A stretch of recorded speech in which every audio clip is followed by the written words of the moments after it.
Buenos días, qué placer estar con ustedes nuevamente. Hoy viernes del aula virtual de Derecho Latinoamericano de CENLAE, espacio para la disertación jurídica sobre temas de interés para la región latinoamericana.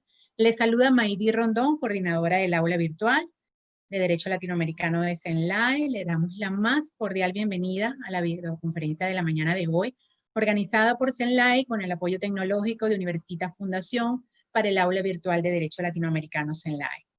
La conferencia de hoy es titulada La discrecionalidad administrativa. Les recordamos que estamos transmitiendo en vivo a través del canal YouTube de Universitas Fundación y utilizando la aplicación Zoom Meeting como aula virtual. El conferencista de hoy desarrollará el concepto de la discrecionalidad administrativa, la teoría general y algunas aplicaciones del instituto respecto a los conceptos jurídicos indeterminados y sectores regulados.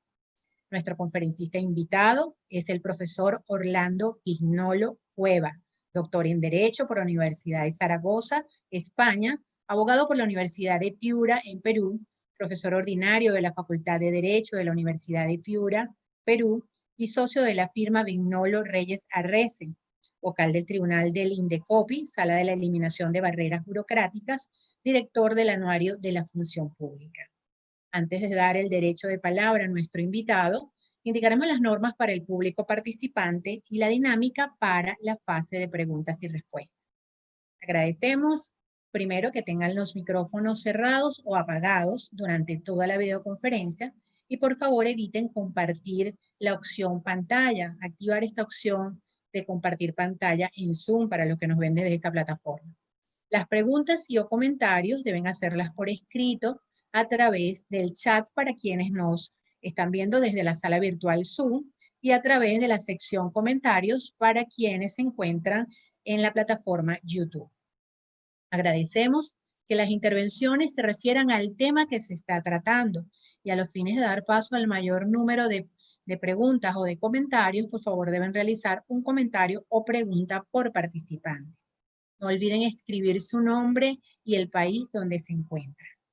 Escrita esta dinámica, vamos a darle la más cordial bienvenida a nuestro profesor invitado, el profesor Orlando Vignolo Cueva de Perú. Gracias, profesor, bienvenido.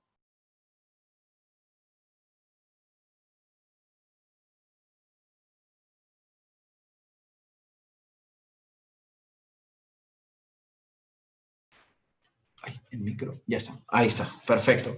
Muchas gracias a Universitas Fundación, a CELAC de la República Dominicana, a Maydi Rondón por la amable presentación. Muchas gracias a todos ustedes por estar del otro lado.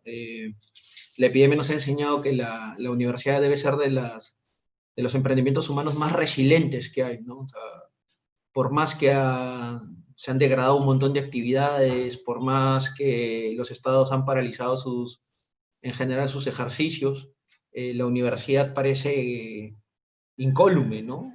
Se mantiene la transmisión de conocimiento, la posibilidad de seguir investigando a través ahora de las plataformas tecnológicas y evidentemente a través del esfuerzo que hacen todos los profesores universitarios en el mundo por tratar que este invento de principios del siglo XII y XIII pues no se detenga, ¿no? Y más gente se siga formando en todos los aspectos.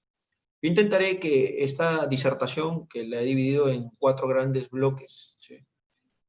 Intente abarcar todo el concepto y las grandes discriminaciones conceptuales que hay alrededor de la discrecionalidad administrativa. Tomando siempre un ejemplo esencial. En Latinoamérica en general hemos seguido, a mi modo de ver, una visión bastante errática sobre la discrecionalidad. Fundamentalmente porque no hemos podido diferenciarla de algo que se le asemeja, digamos, mediáticamente, no desde el aspecto jurídico, que es la arbitrariedad administrativa.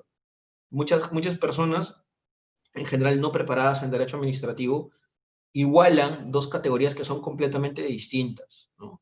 Y en general muchos abogados que trabajan en asuntos públicos, también les cuesta poder diferenciar las cuestiones alrededor de esos 2 institutos jurídicos.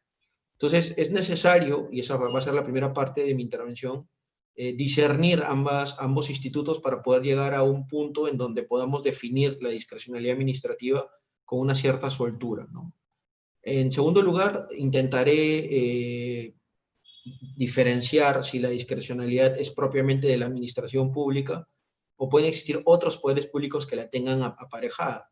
Es una vieja discusión que incluso se dio en el mundo anglosajón para saber si los jueces o el legislador tienen la capacidad, tan igual que la administración pública, para poder maniobrar desde aspectos, entre comillas, de libertad impropia, ¿no? Yo estoy claro de que la discrecionalidad, y les adelanto como una conclusión inicial, la discrecionalidad es solo de la administración pública. Se trata de una figura muy particular y que no es replicable en otros poderes públicos. Luego explicaré por qué. En tercer lugar, trataré de diagramar algunas tipologías de la discrecionalidad, fundamentalmente dos: la discrecionalidad técnica y la discrecionalidad de planificación. Creo yo que son los dos grandes subtipos que en la actualidad se están aplicando a razón de la epidemia y de asuntos propiamente relacionados con la poscuarentena, ¿sí? Y finalmente daré unas conclusiones, que creo yo es un elemento central para poder establecer ciertas cuestiones esenciales sobre la figura, ¿no? A partir de todo lo explicado.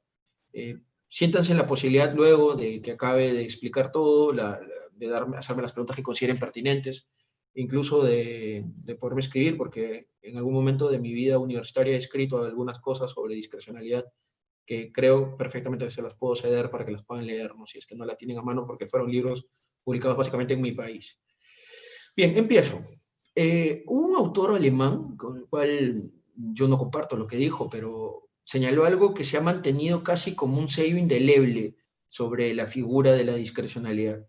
Se le categorizó, se le dijo, se le endilgó la idea de que la discrecionalidad administrativa es el caballo de Troya del Estado de Derecho, ¿no? Incluso hay algún libro publicado en alguna universidad nuestra, latinoamericana, de la Universidad del Externado, donde la carátula inicial de esta tesis doctoral es el caballo de Troya, ¿no? Esta frase marcó mucho, a mi modo de ver, la forma de entender la discrecionalidad por parte de algunos autores en esta parte del mundo, porque se le consideró como algo que era vicioso, alejado, anómalo, y que incluso era difícil de entender. En buena medida porque la discrecionalidad abre espacios para que la administración pública decida por sí misma y para sí misma, ¿no? Tratando de sobrepasar a veces, y en algunos casos, marcos que no son tan claros desde la ley. Incluso en algún momento, algunos autores, sobre todo argentinos, trataron de indicar que la discrecionalidad en realidad era imprecisión normativa, ¿no? Y que el legislador no había hecho su trabajo de manera correcta para tratar de encorsetar más a la administración pública. Incluso algunos autores, mucho más extremistas, a mi modo de ver, trataron de colocar ese espacio de actuación de la administración pública, que es más frecuente de lo que parece, que incluso yo diría es la regla general en la actualidad, debido a que cada vez más es heterogénea las actuaciones de la administración pública y mucho más tecnificadas, con un legislador que no le puede seguir el paso a esa realidad postmoderna. Algunos autores, antes de estas actuaciones, antes de estos eventos, trataron de incluso endilgarle a la discrecionalidad administrativa la capacidad o la actuación arbitraria de la administración pública, como si la discrecionalidad y la arbitrariedad administrativa fueran lo mismo, como si no pudiera diferenciarse una de otra y si fundamentalmente no pudiera asumirse que lo antijurídico realmente está en una de las dos categorías y no en todo. Claro, esto se da en buena medida porque en nuestros países tampoco se ha estudiado profundamente la arbitrariedad administrativa, a diferencia de lo que ha sucedido con Europa continental, en donde el principio de interdicción de la arbitrariedad es realmente una construcción doctrinaria que luego fue asumida por la jurisprudencia, pero fundamentalmente es una construcción dogmática que se enseña al común del jurista formado en universidades europeas. En Latinoamérica más bien hemos copiado esas visiones sin construir unas tesis adecuadas alrededor de la arbitrariedad y evidentemente su prohibición desde un principio. Lo que ha pasado en mi país es evidente. Lo que ha hecho el Tribunal Constitucional es, sin tener un soporte doctrinario, sin entender bien que pueda ser reflejado en la Constitución, como si aparece, por ejemplo, en la Constitución española, introdujo la interdicción de la arbitrariedad, introdujo la figura de la arbitrariedad, sin indicar claramente cómo se aplicaba a partir, por ejemplo, de la legislación positiva, sin hacer un empate, por ejemplo, con los reglamentos. Y, claro, tratando de hacer entender que la arbitrariedad es finalmente la consecuencia del actuar vicioso de la administración pública a partir de unos niveles de gravedad y trascendencia que pueden ser dotados por el legislador. Es evidente que la interdicción de la arbitrariedad no aparece en nuestra Constitución y creo que en muchas constituciones latinoamericanas está abandonada. Es más bien un principio implícito o de recojo fundamentalmente jurisprudencial. Entonces, todo esta maroma de elementos llevan a una evidente conclusión. No tenemos un concepto de arbitrariedad en general. Se tiene que construir, y a partir de esa construcción y de tener claro esa noción distinta, es posible a continuación poder diferenciarlo de la discrecionalidad. El camino correcto, por tanto, es primero establecer qué es lo antijurídico, qué es lo prohibido, qué estaría dentro de esos marcos de lo prohibido, y luego, cuándo, si es válida la actuación de la administración pública, a partir de que el legislador, y evidentemente lo que hagan los jueces, tiene que respetar esos objetos actuacionales de la administración pública. Pero, claro, la pregunta es, ¿qué es la arbitrariedad? Y la verdad es que la arbitrariedad no ha sido un elemento fácil de discernir en la historia de la humanidad, porque lo arbitrario en versión privada es absolutamente lícito. Cuando la persona es arbitraria, a partir de la libertad y la autonomía de la voluntad, simplemente está actuando dentro de los marcos de la legalidad en sentido negativo, haciendo todo aquello que no está prohibido. Cuando una persona es arbitraria actuando frente al ejercicio de sus derechos, podría decirse que hasta incluso está actuando dentro de las posibilidades límite que le da el contenido constitucional de ese derecho. Solamente sería arbitrario prohibido cuando la persona sale de esos marcos y, por ejemplo, invade otros contenidos constitucionales de otro derecho, o disfuncionalmente agrede algún interés público, o como en algunos casos han dado a partir de la teoría conflictivista de derechos, tratando de indicar que se ha superado el límite y se ingresa al derecho del otro, lo cual creo que es también bastante discutible. Entonces, cuando lo arbitrario sí más bien se traslada hacia lo público y en particular hacia uno de los poderes públicos, hacia la administración, uno tiene que encontrarle un sentido jurídico. Y eso fundamentalmente se da a partir de mirar a la administración pública como un sujeto de derecho que no tiene libertad propia, porque en realidad el sujeto tal nace desde la voluntad legislativa y en algunos casos muy particulares, desde la voluntad del constituyente. La administración pública, por tanto, es creada no por la decisión de alguna persona, es creada por la decisión de la representación parlamentaria, de la representación del pueblo, que evidentemente a partir de la emisión de una ley y su publicación permite la fundación de la administración pública, no con derechos constitucionales, con potestades. Y es solamente con las potestades y la actividad material que surjan alrededor de ellas que se puede construir un concepto de arbitrariedad. Y claro, la pregunta a continuación sería, ¿y cuándo la potestad es ejercitada de manera arbitraria? Cuando fundamentalmente aparecen tres elementos claves de discusión: lo antisistémico, lo caprichoso, infundamentado o no fundamentado, y evidentemente las situaciones que tienen que ver con lo absurdo. Son tres conceptos que se van aparejando para ir identificando ante qué nivel de arbitrariedad estás. ¿Por qué? Lo antisistémico tiene que ver con la falta de posibilidades de cobertura al ejercicio de las potestades o las tareas materiales que le toca hacer a la administración. Tiene que ver, por ejemplo, con la incompetencia. Tiene que ver, por ejemplo, con la falta de entrega del objeto material que le toca hacer a la administración. Tiene que ver, por ejemplo, con la falta de agente físico o el relacionamiento sin vínculo de derecho del agente físico con la administración, el funcionario de hecho. Tiene que ver con figuras de realización de un elemento criminal. Lo antisistémico en realidad está ligado a todo aquello que se ubica fuera de los marcos mínimos para que la administración pública ejercite correctamente la potestad y las tareas que les toca hacer.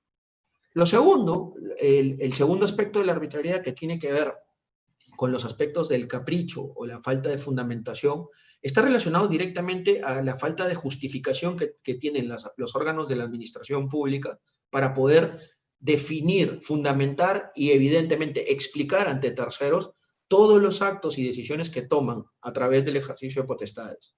Evidentemente y fundamentalmente expresados a través de actos finales, ¿no? Los actos resolutivos que se conocen en derecho administrativo. Y está claro que en esos aspectos y en algunos otros que puedan estar en medio del íter procedimental, tienen que existir algunas razones para poder justificar la decisión que toma la administración pública. Es claro que cuando un acto no es motivado, un acto resolutivo no es motivado, o es motivado de una manera menos densa a la realmente exigida por mandato expreso del ordenamiento, no se está expresando la justificación, sea técnica, económica o de derecho, o la que sea, para poder explicar por qué se asumió esa decisión y cómo se sostiene frente a las razones respecto a lo que le toca hacer al administrado y evidentemente los efectos que les toca aplicar desde ese acto al administrado interesado. Y además también, esto es un elemento importante, la motivación se convierte en un elemento secundario, pero importantísimo para el propio control de estos actos. Sin posibilidad de poder ver cuáles los elementos justificantes y cuáles son los motivos significativos que expresan la decisión voluntaria de la administración pública, es imposible realmente plantear una posibilidad de una soltura del control judicial de la administración. Entonces, tiene un doble papel, un papel importante hacia la propia esfera jurídica del administrado interesado, y está claro que tiene un espacio importante frente al control general que nuestras constituciones plantean respecto a los actos administrativos, sobre todo finales.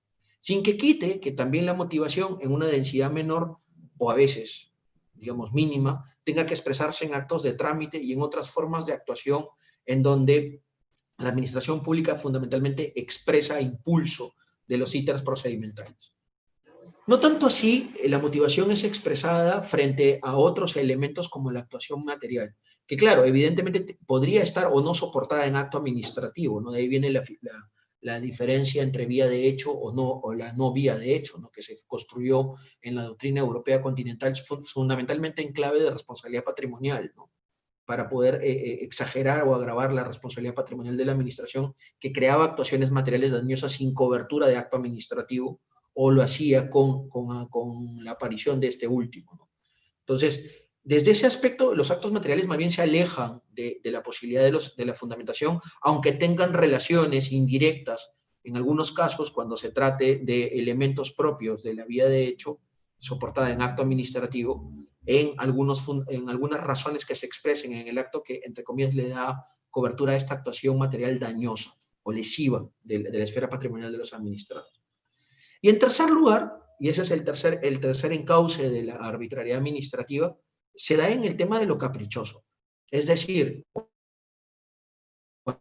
cuando los ejercicios disfuncionales de la administración pública se producen sin sostenerse en los elementos que son establecidos legalmente. Eso, por ejemplo, se expresa, por ejemplo, en el artículo 10 de nuestra Ley de Procedimiento Administrativo General peruana, cuando habla de los elementos indisolubles del acto administrativo, o cuando aparecen formas preceptivas de cómo se tiene que llevar adelante una determinada actuación intermedia del procedimiento, o cuando, por ejemplo, no se respetan plazos o términos generales que son necesarios para pasar a otra fase y solventando ese criterio temporal, la administración pública, sin tomar en cuenta estos elementos que se convierten en indisolubles y esenciales para la actuación no caprichosa de la pública. Entonces, como entenderán, hay tres grandes campos en donde se puede desenvolver, evidentemente con figuras accesorias, un montón de cuestiones para poder discernir si la actuación es arbitraria o no. Y claro, eso fundamentalmente expresar en la posibilidad final de los remedios que plantean los ordenamientos para poder liquidar o no esa actuación, sea por declaratoria de invalidez, que tendría que estar justificada en que la actuación es arbitraria, sea por la falta de ineficacia en algunos elementos, cuando se considera, por ejemplo, que la actuación arbitraria ha perdido valor o vigencia y consecuencias jurídicas y se declara así judicialmente, o en vía administrativa misma, como pasa en Perú, porque tenemos un aparataje enorme de órganos administrativos que se dedican a controlar a otros, lo que conocemos en Perú como la administración pasiva, la administración que controla a la administración activa. Y de cierta manera también se expresa en lo que pueda pasar dentro de la propia revisión de oficio que haga la administración pública de sus propios actos, que es un elemento de manifestación expresa de la autotutela de tercera potencia, ¿no? Como se le conoce, la autotutela de revisión de la actuación de la administración pública para controlarse a sí misma en vía reflexiva y poder eliminar arbitrariedad de su actuación. Entonces, la arbitrariedad, a mi modo de ver, tiene que ser más llevada al piso, al caso concreto. Yo creo que esa es una de las grandes fallas de la doctrina en general latinoamericana. Se le ha planteado muy arriba, tratando de identificarla a través de conceptos como los que he señalado inicialmente, pero no se les ha conectado inmediatamente con las técnicas de piso, de diario, de más nivel cotidiano, en donde claramente la arbitrariedad se convierte en el elemento diferencial para poder indicar, por ejemplo, que siendo una actuación arbitraria, se es inmediatamente inválida para declararla como tal y producir a continuación el remedio de la anulación, que es evidente que los ordenamientos en general de procedimiento administrativo los reconocen en nuestros derechos. Entonces, esa falta de unión y de poder discriminar lo que es de lo que no es, nos ha llevado también a poder identificar esta primera parte con la discrecionalidad. ¿Por qué? Porque muchas personas confunden que al momento que aparecen algunos de estos elementos de arbitrariedad, se está dando porque hay un soporte de discrecionalidad, sin entender qué es la discrecionalidad, ¿no? Sin entender cómo se asume la discrecionalidad finalmente en el caso concreto. Y claro, lo arbitrario no es discrecional. ¿Por qué? Porque la discrecionalidad fundamentalmente es un margen de maniobra. ¿Qué es la discrecionalidad? A mi modo de ver, hay hasta 3 grandes corrientes de pensamiento jurídico-administrativo que intentaron conceptualizarlo. Una corriente restringida, que es básicamente la que plantea los profesores García Enterría, Tomás Ramón Fernández, ¿no? Yo soy de esa escuela, pero tengo mi propia visión sobre el asunto. Hay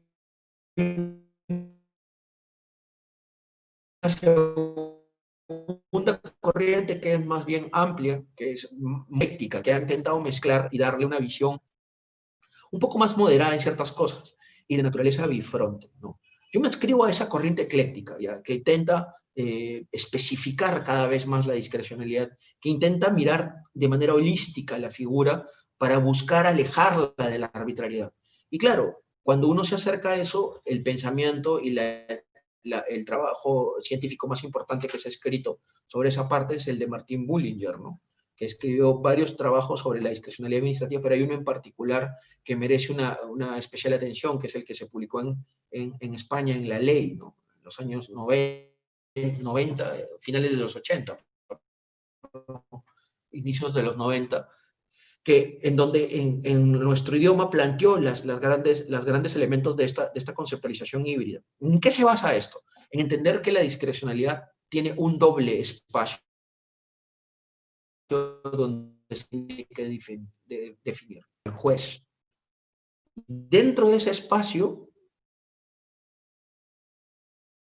hay un tema que no se debe perder de vista. Cuando la administración pública se le habilita de potestades discrecionales, se le entrega visión de la realidad. ¿Por qué? Porque el legislador abdica a su trabajo de poder configurar la realidad y le dice a la administración pública lo que tiene que hacer desde diferentes aspectos: táctico, de planificación, estratégico, técnico o alternativo, de opciones. Y entonces, cuando el legislador le traslada esa responsabilidad a la administración pública, es ella quien tiene que llevar adelante los espacios reales para poder desarrollar desde potestades reglamentarias, desde potestades ejecutivas puras, desde potestades de planificación antes de las ejecutivas reales, o incluso desde potestades posteriores o hibridizadas, la configuración de una realidad, es decir, llevar adelante la polis, lo político, el desarrollo de la realidad. El legislador entonces lo que plantea son marcos de libertad, como lo llama el propio Bullinger, un marco de libertad impropia, ¿no? Que no es predicable por la naturaleza del sujeto de derecho en cuestión, porque la administración pública habilitada es evidentemente muy distinta a las personas, a nosotros, a los ciudadanos, y porque además es un marco de libertad impropia porque sucede a partir de la voluntad legislativa expresa. La discrecionalidad nunca puede ser considerada implícitamente entregada. La partícula normativa tiene que estar expresamente mantenida dentro de la disposición habilitante y además poder mostrar claramente cuál es el espacio y la intensidad y el tipo de discrecionalidad que se entrega a la administración pública.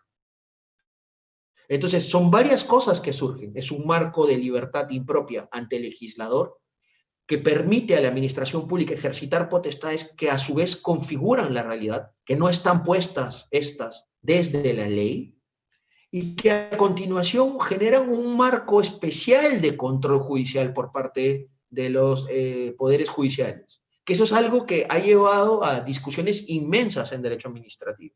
¿Por qué?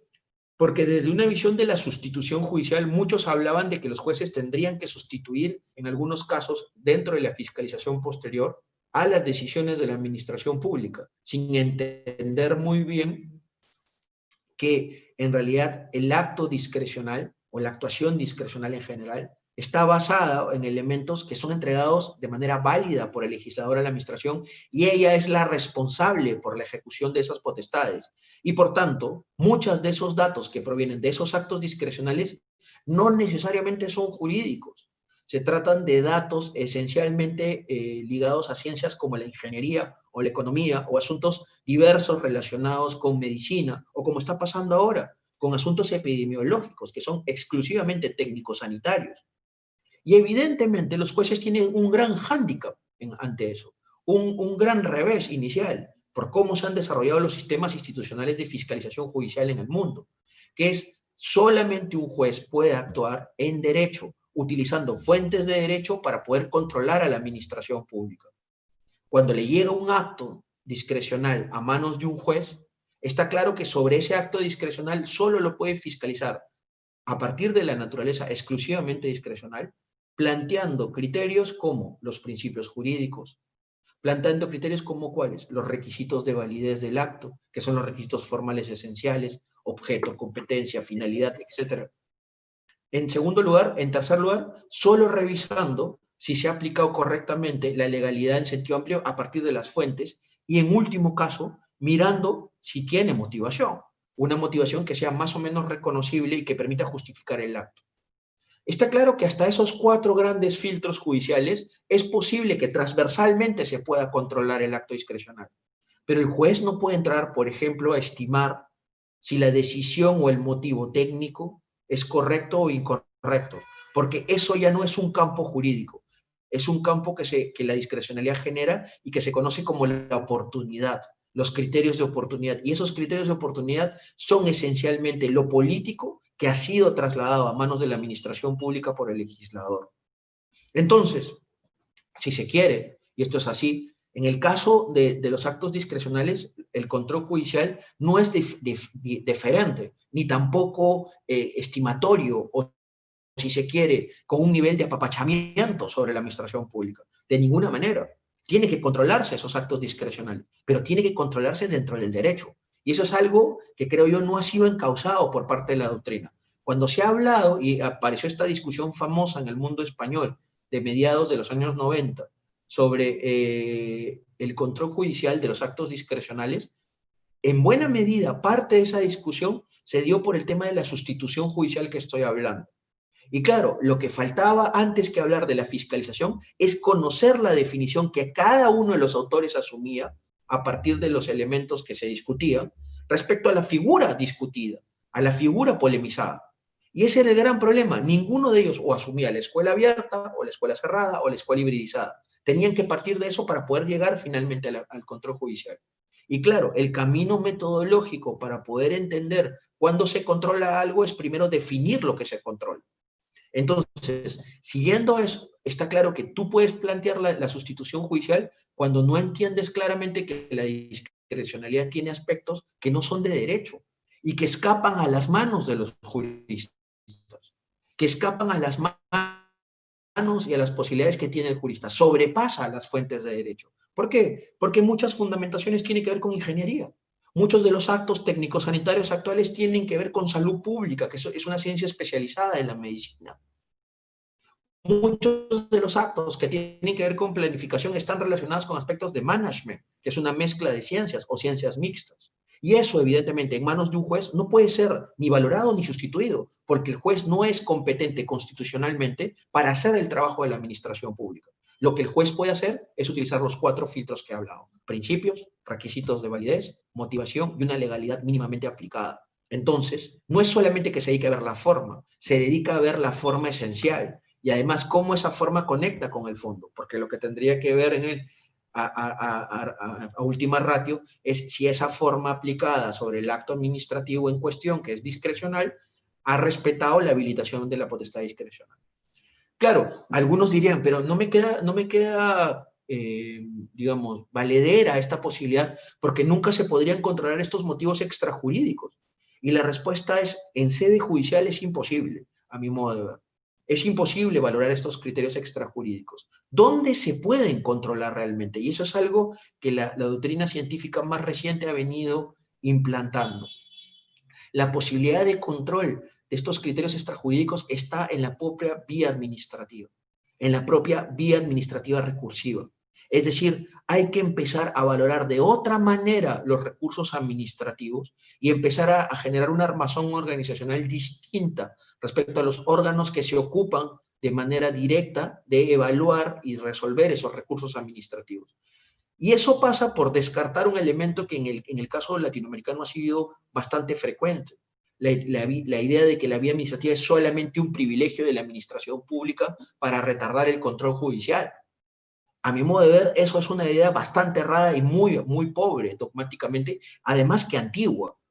Porque en realidad la única fórmula para poder controlar esos actos discrecionales en sus aspectos extrajurídicos está en que la vía administrativa recursiva aparezca como un elemento de discusión en la justicia material. Es decir, que el particular que siente que esos motivos de oportunidad, que son elementos extrajurídicos, que han sido planteados por un órgano competente, pero que pueden afectar, no desde el derecho, sino desde otras ciencias, posiciones diversas, o que pueden ser valorados de manera distinta técnicamente, sean revisados a través de los recursos administrativos por parte de la administración pública para evitar posibles elementos de afectación a la oportunidad o la realidad desde lo político, desde este aspecto grande político que te da la discrecionalidad.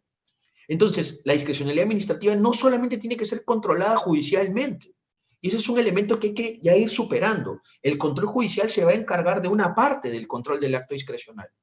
Los fundamentos mismos, los criterios extrajurídicos, tienen que ser controlados obligatoriamente en vía administrativa.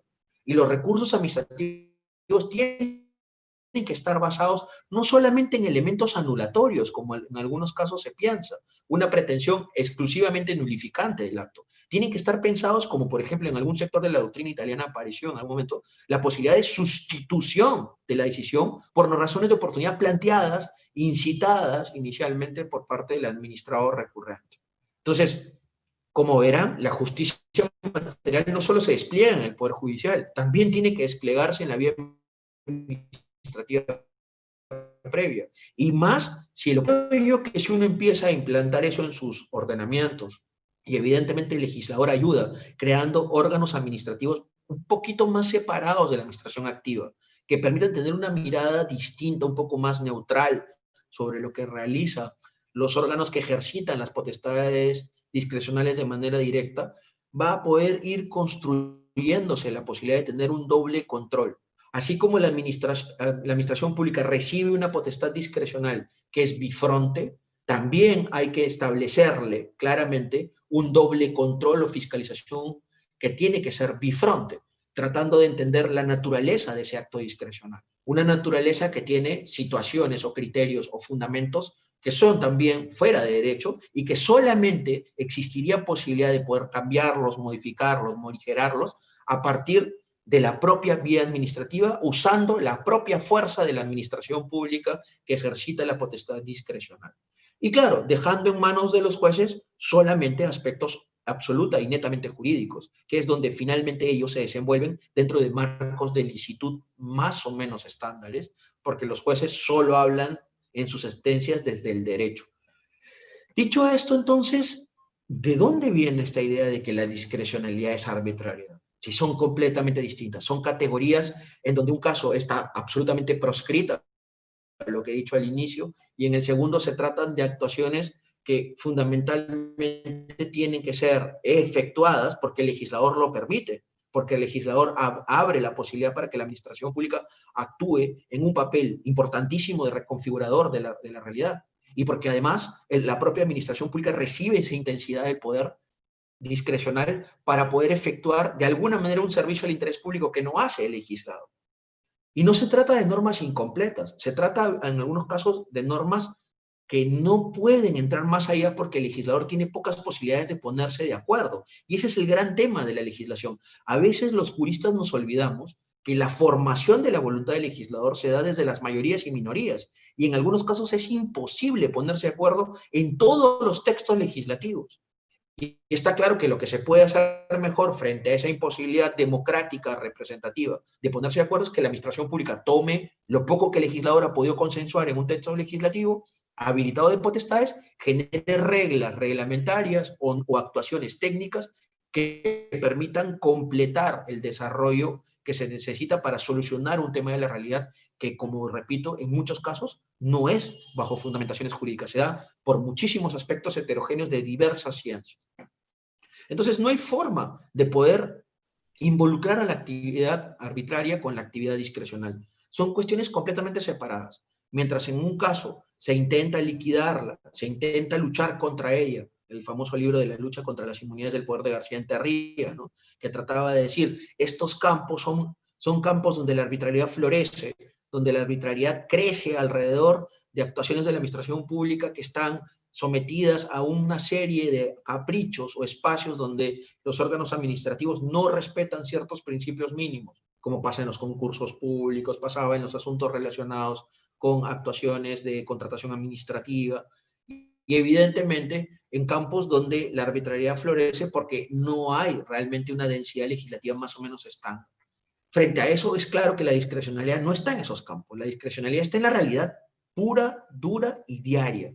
Está en cada uno de los boletines oficiales cuando aparecen partículas como la alternatividad o I, cuando aparecen espacios para que la reglamentación desarrolle toda una serie de aspectos que no han sido planteados en la ley, cuando se le permite a la administración pública la utilización de normas técnicas internacionales que abren espacios para poder discernir asuntos técnicos muy complejos. Está en los boletines oficiales cuando se le permite a la administración pública, por ejemplo, poder crear nuevas potestades propias para poder completar espacios que la legislación no ha señalado. Y claro, está finalmente cuando la administración pública se le permite ser el configurador político de la realidad. Y eso se da desde la planificación, se da desde la estrategia, se da desde la posibilidad del arbitrio controlado que se le permite al funcionario. Lo complejo está en cómo luego se controla eso. Y eso creo es la falta de un aparataje o una armazón de fiscalización que a mi modo de ver está incompleta. ¿Por qué? Por lo que les he señalado. Hemos judicializado mucho la idea del control también en vía administrativa y no desaprovechar la oportunidad de la vía administrativa previa como una fuerza de fiscalización de esos actos. Dicho esto, yo creo que hay hasta 4 tipologías de discrecionalidad administrativa. 4 tipologías que son posibles de reconocer en la legislación positiva. Hay una discrecionalidad alternativa que permite evidentemente poder optar o tener alternativas jurídicamente válidas, todas por igual, en donde la administración pública puede tomar una de ellas para sí y poder desarrollarla, en el caso concreto, siendo válida a cualquier otra que no haya sido tomada, es jurídicamente válida todas, dependerá de criterios de oportunidad para asumir una de estas. Esa discrecionalidad alternativa aparece todo el tiempo y a cada rato a través de las actuaciones diversas que tenemos que hacer en los sectores regulados y no regulados de la administración. Y en segundo lugar hay una discrecionalidad estratégica, en donde la administración pública desarrolla planes preconcebidos para poder acometer actuaciones. Es lo que hemos visto ahora en el COVID, en la epidemia. Toda la discrecionalidad estratégica ha sido desplegada por los estados para poder desarrollar fabricación industrial, asuntos asistenciales, reconfiguración de organizaciones administrativas, temas económicos de reactivación. Todo está relacionado con la estrategia. Hay un plan político preconcebido que es desarrollado por una ley muy abierta que permite el desarrollo de un montón de técnicas.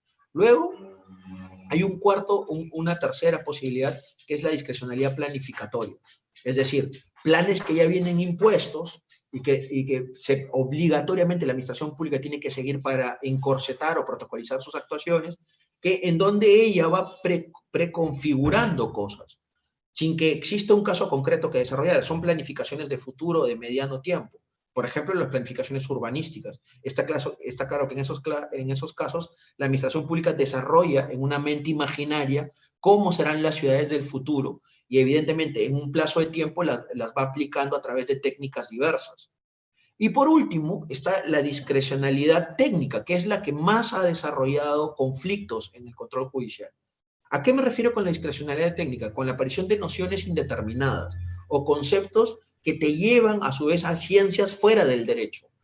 pasa mucho con la introducción de los conceptos anglosajones relacionados con las normas técnicas en contratación. Te dicen un elemento como la junta de disputas, que en realidad en nuestro derecho es el trato directo.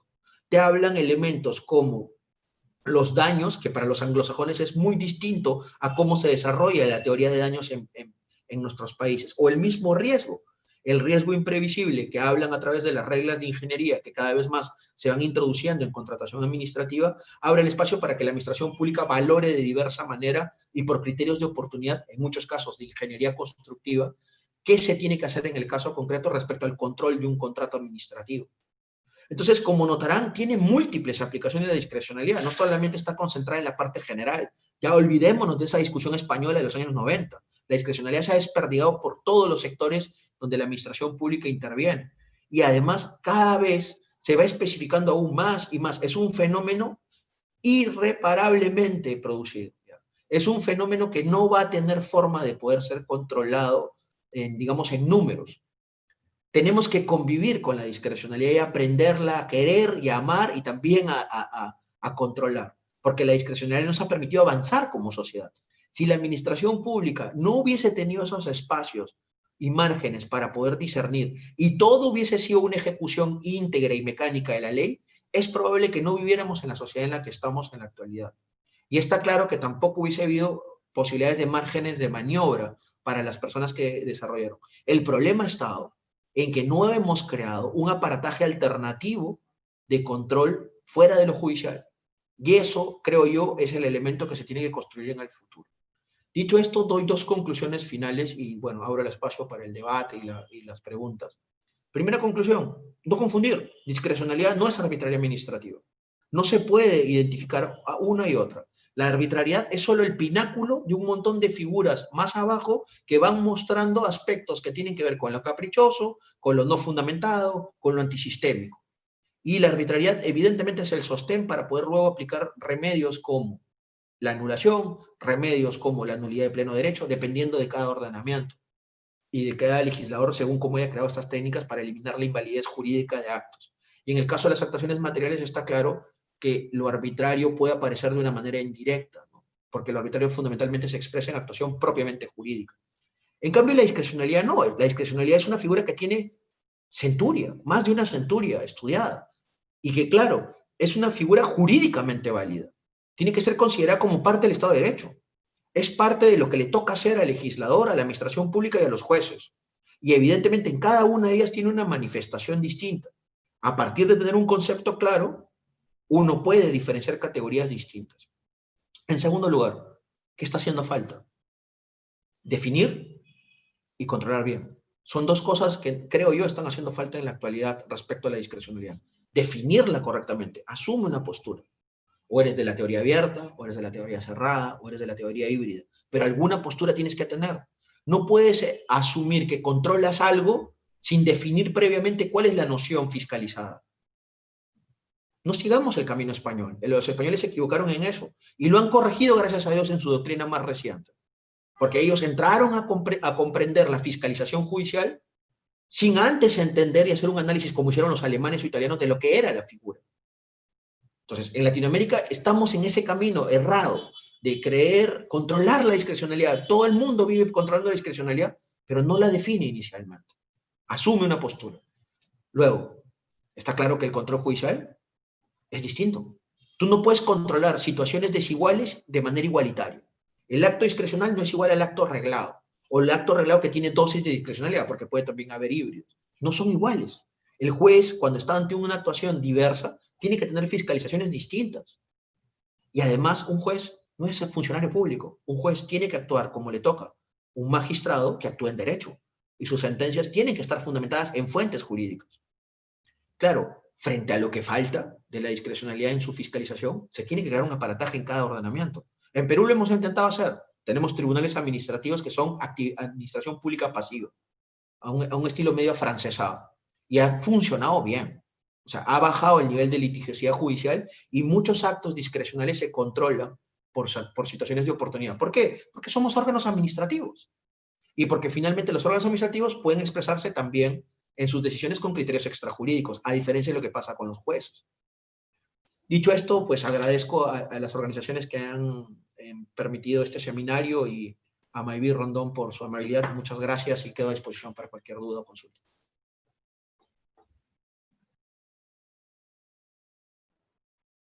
Muchísimas gracias, profesor, por este tema tan extraordinario, tema relevante y que mayor controversia genera dentro del derecho administrativo.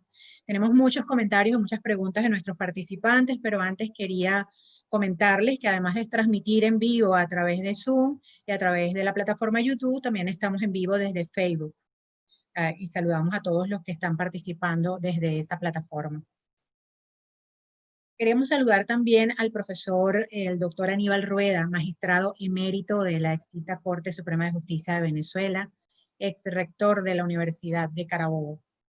También algunos profesores que nos acompañan, a la profesora Belén Ramírez, Antonio Silva Arangure, también nos acompaña Carlos Luis Carrillo y le envía muchos saludos, el profesor Rancy Gazawi, los que puedo ver desde el chat, desde la sala virtual en la plataforma Zoom. Algunos comentarios de nuestros participantes. Saludos desde Caracas, Rainier Hernández. Y una pregunta desde la plataforma YouTube. ¿Cuáles son los tipos de discrecionalidad administrativa? Usted hizo un resumen, pero si quisiera ampliar para la pregunta de nuestro participante desde YouTube.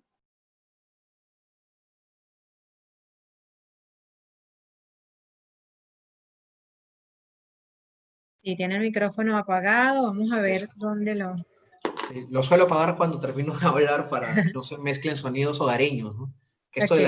de la nueva normalidad es, a veces estás hablando y sale de pronto tu perrito corriendo, es un poco complicado, así que prefiero apagarlo, pero bueno. Okay. Hay muchas formas de clasificar, hay un criterio material que es el que, por ejemplo, usa Martín Bullinger, ¿no? Y que me gusta mucho para poder clasificar la discrecionalidad, que son las 4 formas que he señalado, ¿no? Cuando aparecen opciones, clasifícalo por la discrecionalidad alternativa. Cuando aparecen situaciones tácticas de planes, mezclas de estrategia, asuntos relacionados con programación general, políticas públicas, que ahí estoy viendo una pregunta que han planteado, ¿no? Es discrecionalidad táctica, o sea, es por criterio material tienes que clasificarlo dentro de eso. Y las leyes en general sectoriales dan mucha discrecionalidad táctica a las administraciones. Por ejemplo, planteo un solo caso. ¿Cómo fiscalizar las actividades pesqueras? Si tú eres político, te mandan a un ministerio, tienes varias opciones. Puedes crear una fiscalización directa a través de un cuerpo de funcionarios. Reorganizas toda la administración pública, planteas accesos al concurso público para poder llamar fiscalizadores e inspectores pesqueros. La otra opción es lo que hemos venido usando en Perú, tercerizamos la actividad técnica o material.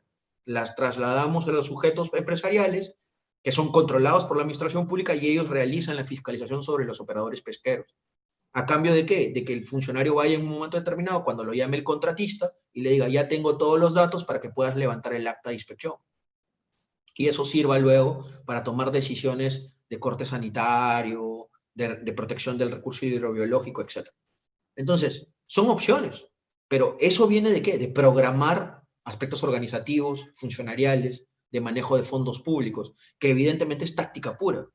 Lo que se le tiene que pedir realmente, y eso es algo que, por ejemplo, enseña mucho la discrecionalidad, cuando uno empieza a estudiar la discrecionalidad de manera profunda, no solamente con la discusión española, que yo la recomiendo para empezar los estudios, pero luego hay que entrar al detalle de la doctrina y también de mirar un poquito también nuestras leyes, porque nos fascinamos con la doctrina europea, pero no nos damos cuenta que sus discusiones están en otra cosa.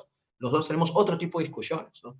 Entonces, cuando empiezas a mirar el detalle, te das cuenta que en el fondo la discrecionalidad táctica, por ejemplo, está relacionado con lo que se le tiene que exigir a un gestor directivo público.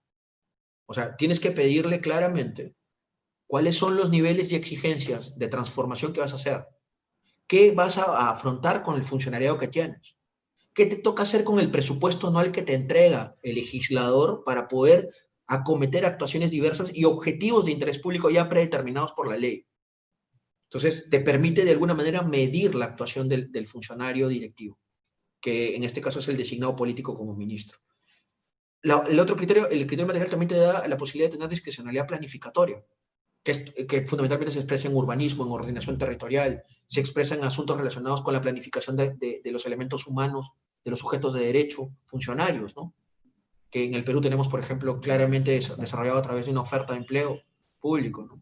Y está claro que también se expresa con asuntos relacionados con planificación general sectorial, que a veces se da. En el caso de un país como el mío, en donde hay libre mercado puro, no se puede expresar todo el tiempo qué tipo de planificación sectorial se da, porque hay muchísima primacía de la iniciativa privada, y el Estado más bien se retrae a regular y controlar eso.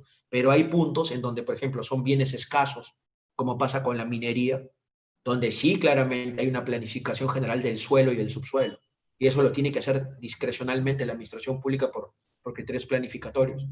Y está la más difícil, la que ingresa, por criterios materiales, estoy repitiendo, ingresa en todos esos sectores, que es la discrecionalidad técnica, donde aparezcan conceptos de ingeniería, conceptos indeterminados, conceptos de economía, conceptos relacionados con asuntos de políticas generales. Todas esas nociones que no son propiamente jurídicas abren un espacio para la interpretación o estimación técnica de los asuntos. Para un ingeniero, y eso es algo, por ejemplo, que los de derecho no hemos aprendido, no sabemos dialogar con otras profesiones. Eso lo hemos venido reclamando en mi universidad desde hace buen tiempo, porque hemos tenido un ciclo de conferencias sobre el COVID, sobre la epidemia. Y una de las conferencias importantes fue la de César Cierco, ¿no? Y Cierco habla de algo que se aplica en el tema de la discrecionalidad.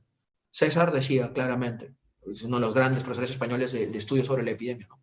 Decía, el gran problema es que los de derecho no sabemos dialogar con ciencias naturales y no sabemos claramente qué significa una epidemia o cuándo se le tiene que cortar a alguien los asuntos sobre el riesgo imprevisible por asuntos de epidemia. La epidemia no es fuerza mayor necesariamente, es fuerza biológica que genera efectos diversos. Entonces, si no entiendes eso y no dialogas con los de otras ciencias y ellos no dialogan con nosotros, el resultado final es lo que se ve en los arbitrajes internacionales, por ejemplo, en temas constructivos. No aplican bien la discrecionalidad, salen de marcos que no están dentro del aspecto técnico, confunden discrecionalidad con arbitrariedad.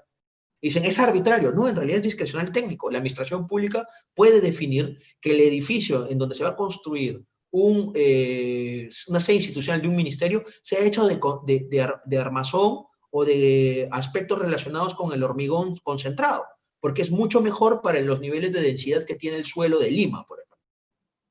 Y eso no lo puede definir el contratista y tampoco un tribunal arbitral. El único que ha recibido esa competencia para técnicamente y por razones de oportunidad definir eso es la administración pública a través de sus órganos competentes. Entonces, miren cómo la discrecionalidad es mucho más que solo el control judicial. Son aspectos de diario que impactan en la vida del ciudadano de todos los días, aspectos cotidianos. Esa es mi forma de clasificar. Hay otras que le hablan de discrecionalidad abierta, cerrada, la discrecionalidad interpretativa. Yo digo que por cada persona que ha escrito un libro de discrecionalidad hay una forma de clasificación. Así es. Desde YouTube nos pregunta William Urdaneta, ¿cuál es el peso de la discrecionalidad en materia de reserva legal en el derecho penal? Uy, ahí vienen varios temas, porque el que actúa en derecho penal, por lo que yo entiendo, es solamente el legislador. La administración pública no tiene un papel frente al derecho penal. Tiene un papel de ejecutor de la sentencia, sí, porque cuando termina la sentencia condenatoria, la administración pública se convierte en el ejecutor material de esa sentencia a través de administraciones públicas penitenciarias, ¿no? En el caso peruano es así, tenemos un instituto especializado en temas de carcelería, ¿no? Que creo que es lo que existe también en muchos países de Latinoamérica. Pero en derecho penal la discrecionalidad no aparece porque tiene que ver con algo que ya he adelantado en mi explicación. La discrecionalidad es una figura exclusivamente administrativa. Lo que tiene el legislador, que es el único que actúa en el derecho penal, creando los códigos penales y las leyes penales, es el margen para apreciar la realidad al ser el representante político del pueblo. O sea, relean ustedes la Constitución como norma de García Terría. Ahí se van a dar cuenta cómo García Terría en su imagen, porque García Terría en el fondo es un Borges jurídico, ¿ya? Tiene una idea bastante interesante de cómo la soberanía del pueblo se traslada hacia el legislador y hacia el constituyente para poder reflejarse luego en los productos que ellos producen, que ellos generan, ¿no? Entonces, el legislador, por ejemplo, cuando ve la realidad, evidentemente tiene que crear algo y es la ley. Pero esa realidad la configura a partir de las mayorías y minorías. O sea, los votos son finalmente los que priman para poder configurar la realidad. Y por eso es necesario que cuando se estudia la ley penal, por ejemplo, y eso es algo que, bueno, yo lo aprendí en mi formación doctoral, ¿no? No lo conocía antes, porque no nos enseñan en Latinoamérica a estudiar así las leyes. Las leyes se estudian desde los diarios de debates. Hay que estudiar el diario de debates para poder entender cuáles fueron las posturas de las diferentes opciones parlamentarias. y por ejemplo, ir reconstruyendo la voluntad legislativa. Esa fórmula de estudio, donde aparecen conceptos políticos, etcétera, no es discrecionalidad, es margen de apreciación política. Es otra figura muy distinta, que los constitucionalistas se han encargado de confundirla más. Entonces, cuando el legislador actúa monolíticamente es porque llega a un consenso, y ese consenso se llega a partir de criterios en donde aprenden con H la realidad para poder ver qué hacer, cómo responder. Eso no es discrecionalidad, porque esa habilitación es constitucional y solamente puede ser hecha por el legislador nacional de los países. No puede ser hecha por nadie más, esa reconfiguración de la realidad incluso. Por ley puedes hacer mil cosas, ¿eh? No hay que olvidar el valor capital de las leyes, dado que en la actualidad hay mucho ataque hacia el valor fuente de las leyes, ¿no? Y nos hemos vuelto o muy convencionalistas, como hacen algunos, o muy reglamentaristas, como hacemos otros, porque han introducido la convención como si fuera la nueva constitución latinoamericana. Hay que tener respeto por la ley. La ley es una fuente importante de derecho, muy importante. Así es. Preguntan desde Facebook, Laura Díaz, ¿existe discrecionalidad en las actuaciones de los parlamentos o los jueces? Viene el asunto que había adelantado, ¿no? La discrecionalidad es solamente de la administración. Los jueces no tienen discrecionalidad. Los jueces o interpretan, o integran, o asumen analogía, o utilizan fuentes diversas de operaciones interpretativas, o plantean la aplicación de fuentes jurídicas. Los jueces no pueden definir la realidad. Los jueces no están, y eso es algo, yo he luchado mucho contra el activismo judicial en mi país. No me gusta el activismo judicial en general. ¿Por qué? Por razones jurídicas. El juez no tiene competencia porque no tiene la votación democrática para configurar la realidad. En el derecho, y eso es parte del Estado de Derecho, hay ciertos poderes públicos que nacen de los votos democráticos o que se renuevan cada cierto tiempo por votos democráticos. Eso se puede decir de los ejecutivos, de las administraciones descentralizadas que tienen sus órganos de gobierno, personas que cada cierto tiempo alternan en el poder. Pero los jueces no. Los jueces, ¿qué son? Personas que provienen más bien de cuerpos de carrera, que no provienen de votos y por tanto no le deben a los votos nada. Ellos no tienen nada contra la realidad ni tienen nada a favor. Ellos están ahí para hacer respetar el derecho. ¿Y qué significa el derecho? Aplicarlo en tus sentencias. Por tanto, la discrecionalidad no existe en ellos. Lo que ellos tienen que hacer es o interpretar, o integrar, o utilizar analogías, o aplicar fuentes jurídicas para responder a través de sentencias a casos concretos planteados. Su posición es demasiado relevante en el Estado de Derecho como para tratar de hacerlos políticos. El activismo judicial es en el fondo una forma encubierta de hacer política. Y eso no es correcto en el caso de un juez.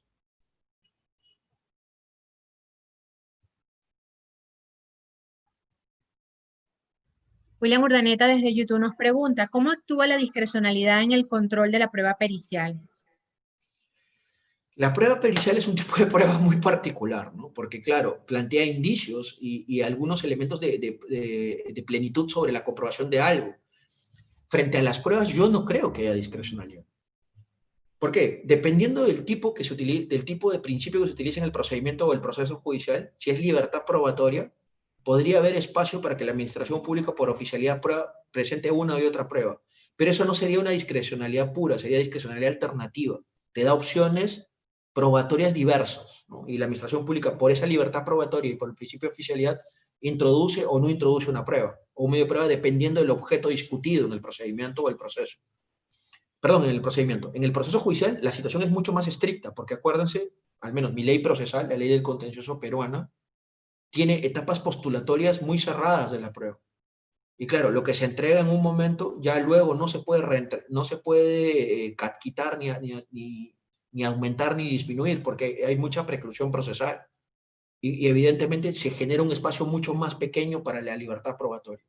¿Dónde entonces aparece claramente la discrecionalidad en asuntos probatorios? Durante la etapa instructiva de los procedimientos administrativos en general, cuando la administración pública, por libertad probatoria y por oficialidad, decide o elimina la posibilidad de entregar una solución probatoria pericial, en este caso, para poder justificar un objeto discutido.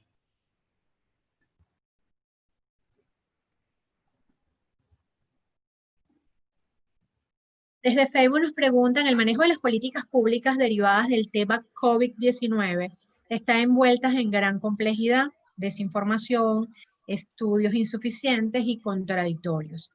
¿Considera que la motivación constituye una garantía para la defensa de los derechos de los administrados? Sí, por supuesto. O sea, uno de los elementos que sí se controlan del acto discrecional es la justificación. Eso, por ejemplo, tiene que ser una de las grandes fuentes de atención de un juez contencioso administrativo o de un juez constitucional. Cuando llega un acto discrecional a sus manos, lo primero que tiene que ver, más que aplicación de principios o tal, es si hay motivos jurídicos o extrajurídicos. Si se decidió, por ejemplo, eso es algo que se está discutiendo en Perú ahora, llevarnos a 6 meses de confinamiento, tiene que haber alguna razón, ¿no? Eso, por ejemplo, se le pedía hace poco al presidente peruano. ¿Por qué los domingos nos encierran 24 horas al día? Como si fuera esto un cuartel militar, ¿no? No puedes ni salir al PR, etc. Tienes un millón de limitaciones a la libertad de locomoción. ¿Cuál es la razón sanitaria de que solamente los domingos se encierra una persona 24 horas al día?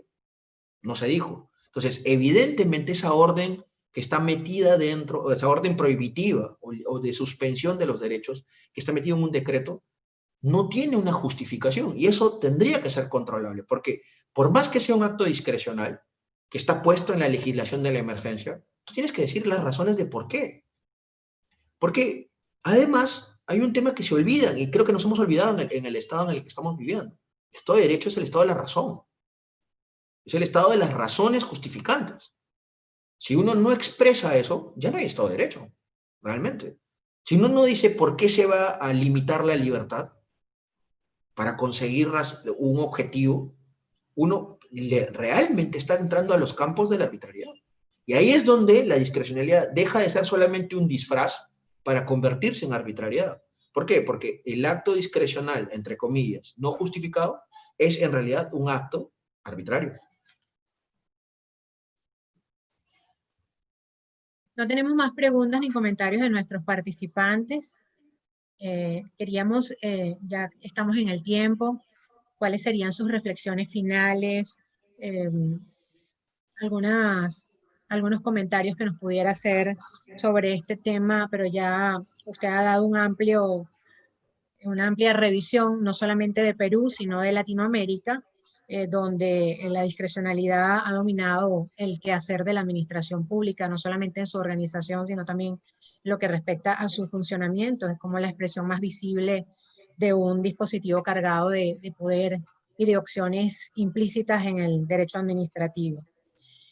¿Cuáles serían sus reflexiones finales o recomendaciones para todos estos estudiosos del derecho administrativo? Sí, en esta reflexión final me quiero acordar de mi maestro, ¿no? De José Bermejo, que falleció hace un año y pico aproximadamente en Zaragoza, ¿no? José, cuando yo escribí mi primera monografía, que es Discrecionalidad Arbitraria Administrativa, don José me dijo claramente, oye, pero este trabajo es un asunto muy complejo. O sea, los españoles nos hemos demorado 50 años, 60 años en poder entender parte de las cosas y todavía seguimos teniendo discusiones, ¿no? Y no se agota la discusión sobre la discrecionalidad. Entonces, podrás decir algo nuevo. Eso es algo que me ha quedado marcado siempre en los asuntos cuando me preguntan sobre la discrecionalidad, ¿no? Siempre se podrá decir algo nuevo de la discrecionalidad para no sonar cansino, para no sonar monotemático. Y la respuesta es sí. ¿Por qué? Porque la discrecionalidad es el día a día en la actualidad de nuestros derechos. Todos los boletines oficiales, todos los aspectos municipales y regionales, donde se aparezca una norma reglamentaria o legal que abra por algún criterio material que he señalado los espacios para que la administración pública actúe, va a empezar y generar a posteriori un acto discrecional. Frente a eso, ¿qué hay que hacer? Nada, es acto jurídicamente válido. Lo que hay que hacer es tratar de convivir bien, de entenderlo y controlarlo correctamente, no desde la desmedida judicialización, como en algún caso se ha dado, sino desde un aspecto que se asemeja más a lo que los japoneses llaman el jiu-jitsu, ¿no? O el aikido, la utilización de la fuerza del otro para tumbarlo, para ganarle a la administración pública y poder controlarla mejor en sus actos discrecionales, hay que usar su propia fuerza.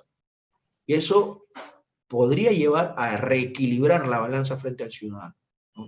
Nada más de mi parte y bueno, estoy encantado de haberles hablado esta hora y pico, ¿no? En un Muchísimas día gracias, profesor. viernes. Muchas Gracias, gracias. profesor. Gracias por su excelente exposición, por darnos este panorama tan amplio sobre la discrecionalidad, sus diferencias con la arbitrariedad y además de el aula Senlaes de Derecho Latinoamericano, y usted muy bien nos ha explicado todo lo que acontece a nivel de la región. Muchísimas gracias y esperamos verlo muy pronto en nuestra aula virtual de Derecho Latinoamericano CENLAE. Les vamos Muchas a recordar gracias y cuídense mucho. Gracias. Le vamos a recordar a nuestros participantes que si ingresaron tardíamente a esta videoconferencia o la quieren volver a ver o la quieren compartir con algún colega, la pueden revisar en la plataforma YouTube, va a quedar colgada de Fundación Universitas y también en la plataforma YouTube de CENLAE. Muchísimas gracias a todos. Les recordamos que pueden revisar nuestra próxima programación a través de nuestras redes sociales, no solamente en Facebook de Universitas, también en Twitter de CENLAE, a través de nuestra página web, cenlae.online, y a través de la página web también de Universitas Fundación. Sigan atentos por todas nuestras redes y en sus correos electrónicos sobre las videoconferencias de la próxima semana. En esta aula virtual continuaremos todos los viernes a las 9 de la mañana, hora Centroamérica, 10 de la mañana México, Perú, Colombia y Ecuador, a las 11 de la mañana República Dominicana, Chile, Bolivia, Paraguay y Venezuela, a las 12 del mediodía Argentina, Brasil y Uruguay, a las 5 Canarias y Portugal, a las 6 de la tarde Alemania, España, Francia e Italia. El próximo viernes 18 de septiembre del 2020 contaremos con la conferencia del profesor Julio César Fernández de Venezuela, quien disertará sobre la organización del Estado como garantía del buen gobierno. Muchísimas gracias por su participación. Hasta pronto. Feliz día para todos donde quiera que se encuentren. Hasta luego.